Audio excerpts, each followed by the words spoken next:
매일 성경과 함께하는 아름빛 교회 말씀 묵상 아름빛 바이블 키드 시간입니다. 오늘은 스가랴 9장 1절에서 8절까지의 말씀입니다. 그 중에서 1절에서 4절을 읽고 스가랴 9장을 함께 살펴보도록 하겠습니다. 여호와의 말씀이 하드락 땅에 내리며 다메섹에 머물리니 사람들과 이스라엘 모든 지파의 눈이 여호와를 우러러 보미니라. 그 접경한 하맛에도 임하겠고 두로와 시돈에도 임하리니 그들이 매우 지혜로움이니라. 두로는 자기를 위하여 요새를 건축하며 은을 티끌같이 금을 거리에 진흙같이 쌓았도다. 주께서 그를 정복하시며 그의 권세를 바다에 쳐 넣으시리니 그가 불에 삼켜질지라. 1절에서 8절 말씀은 스가랴 시대에 약 200년 후에 일어날 그 유명한 그리스의 알렉산드로 대왕이 팔레스타인 일대를 정복하는 사건을 미리 예언한 것입니다. 주전 334년 당시 겨우 20세였던 알렉산드로 왕은 페르시아 제국의 지배 아래 있던 그리스 도시 국가들을 해방시키겠다며 전쟁을 시작했습니다. 그리고 주전 333년 이수스 전투에서 페르시아의 다리오 3세와 직접 싸워 승리한 후 북쪽 시리아에서부터 남쪽 애굽 이집트를 향해 정복을 시작했습니다. 먼저 시리아의 주요 도시들이 함락되었습니다. 9장 1절에서 2절에 나오는 하드락, 다메섹, 하맛이 바로 그 도시들입니다. 이후 그는 지중해 동부 해안, 즉 페니키아로 향했습니다. 거기에는 무역으로 큰 부를 누리던 두로와 시돈이 있었습니다. 3절 말씀처럼 은을 티끌처럼 순금을 거리에 진흙처럼 쌓아두던 부유한 도시들이었습니다. 두로는 특히 난공불락의 섬, 도시로 유명했습니다. 육지에서 약 2.5km 떨어져 있었고 아스로도 5년 동안 바벨론의 느부갓네살도 13년 동안 포위했지만 결국 함락시키지 못했습니다. 그런데 알렉산드로는 7개월 만에 바다 위에 제방을 쌓아 이 섬을 무너뜨렸습니다. 4절에서는 이런 두로의 함락을 주께서 그를 정복하시며 그의 권세를 바다에 던지신 것이라고 표현합니다.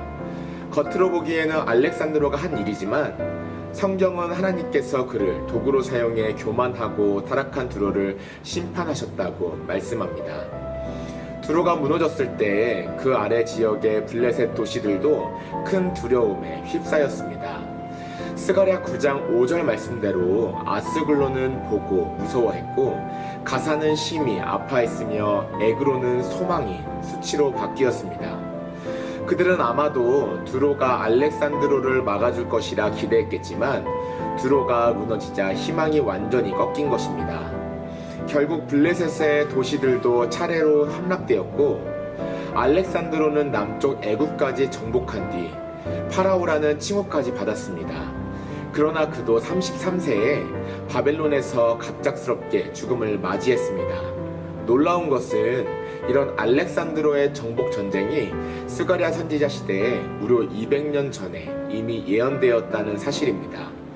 마치 역사를 보고 나서 기록한 것처럼 하나님의 말씀은 그대로 이루어졌습니다. 그렇기 때문에 우리는 성경을 경외하는 마음으로 읽어야 합니다. 그렇다면 중요한 질문이 남습니다. 알렉산드로가 북쪽에서 남쪽으로 내려갈 때 그 길목에 있던 예루살렘은 어떻게 되었을까요? 역사 기록에 따르면 알렉산드로는 예루살렘을 건드리지 않았습니다. 세상 역사가들은 순순히 항복해서 라고 추측하지만 바로 옆에 사마리아도 무참히 무너졌고 다른 도시들이 얼마나 잔혹하게 당했는지를 생각하면 특별한 하나님의 보호하심이 있었기 때문이라고밖에 설명할 수 없습니다. 스가랴 9장 8절에 이미 이렇게 예언되어 있습니다. 내가 내 집을 둘러 진을 쳐서 적군을 막아 거기 왕래하지 못하게 할 것이라. 포악한 자가 다시는 그 지경으로 지나가지 못하리니 이는 내가 눈으로 친히 봄이니라. 하나님께서 예루살렘을 불성벽처럼 지켜주시고 눈동자처럼 보호하신 것입니다. 하나님은 알렉산드로를 단순히 열방을 심판하는 도구로만 쓰신 것이 아니라 메시아의 오심을 준비하는 도구로도 사용하셨습니다. 그의 정복 이후 헬레니즘 문화가 팔레스타인 전역에 퍼졌고 헬라어가 공용어가 되었습니다. 덕분에 구약 성경이 헬라어로 번역되어 더 많은 사람들에게 전파될 수 있었고 복음의 확산에도 큰 길이 열렸습니다. 하지만 알렉산드로 자신은 하나님을 왕으로 인정한 사람이 아니었습니다. 그는 자신의 야망을 위해 영토를 넓히고 파라오가 되어 신처럼 군림하며 주변 나라를 억압했습니다. 당시 알렉산드로가 온다라는 소식은 모든 사람에게 두려움이었지만 성경은 장차 오실 왕은 전혀 다르다고 말씀합니다. 그분은 억압하고 파괴하기 위해 오신 분이 아니라 구원하시기 위해 오신 분입니다. 그래서 성경은 이렇게 이야기합니다. 시온에 따라 크게 기뻐하라. 보라, 내 왕이 내게 임하신다. 우리는 그 왕을 두려움이 아니라 기쁨으로 맞이해야 합니다. 우리의 진정한 왕은 의로우신 왕이십니다. 인간이 왕이 되었을 때 의로움을 끝까지 지켜 나라를 다스리는 일이 불가능하다는 것은 성경과 인류 역사에서 증명된 사실입니다. 왕의 자리는 결코 인간에게 합당한 자리가 아닙니다. 인간이 말한 것이 곧 법이 되는 왕정시대는 결코 오래가지 못했습니다. 인간은 결코 의롭지 못하기 때문입니다. 진정으로 의로운 왕은 알렉산드로처럼 자신의 야망을 충족시키는 왕이 아니라 자신을 희생하는 왕이십니다. 예수님은 자신을 십자가에서 희생하심으로써 자신의 의로움을 지키셨습니다. 예수님이 의로우신 분이 아니라면 그분은 우리를 구원하실 수 없고 우리의 왕이 되실 수 없습니다. 그 이후 스가랴 9장 9절과 10절 사이에는 적어도 2000년 이상의 시간차가 있습니다. 9절은 예수님의 초림으로 이미 성취되었지만 10절은 아직 성취되지 않았습니다. 이 말씀은 예수님의 재림 때에 이루어질 것입니다. 우리가 몇 년 뒤에 이 말씀이 성취될지는 알 수 없지만 지금까지 성경의 모든 예언이 그대로 이루어진 것을 보면 10절의 예언도 반드시 성취될 것을 확인할 수 있습니다. 다시 오시는 왕은 세상의 왕들이 애써 만들고 증강시켜온 무기들을 없애실 것입니다. 병거와 말, 전쟁을 위한 활이 사라질 것입니다. 왜냐하면 그분은 무력과 전쟁으로 이루는 평화를 가져오시는 것이 아니라 십자가에서 자기 몸을 내어주심으로 이루는 참된 평화를 주실 것이기 때문입니다. 그분은 전쟁을 잠시 멈추게 하는 평화가 아니라 전쟁 자체를 완전히 정복하심으로 영원한 평화를 이루실 것입니다. 그분의 평화 통치는 다른 민족들에게도 전해지고 바다에서 바다까지 유브라데에서 땅끝까지 미칠 것입니다. 늘 전쟁을 일삼던 민족에게도 평화가 임할 것입니다. 유대인과 이방인을 가르던 장벽도 무너지고 하나님과 인간 사이를 갈라놓았던 죄의 장벽이 허물어져 평화가 임하게 될 것입니다.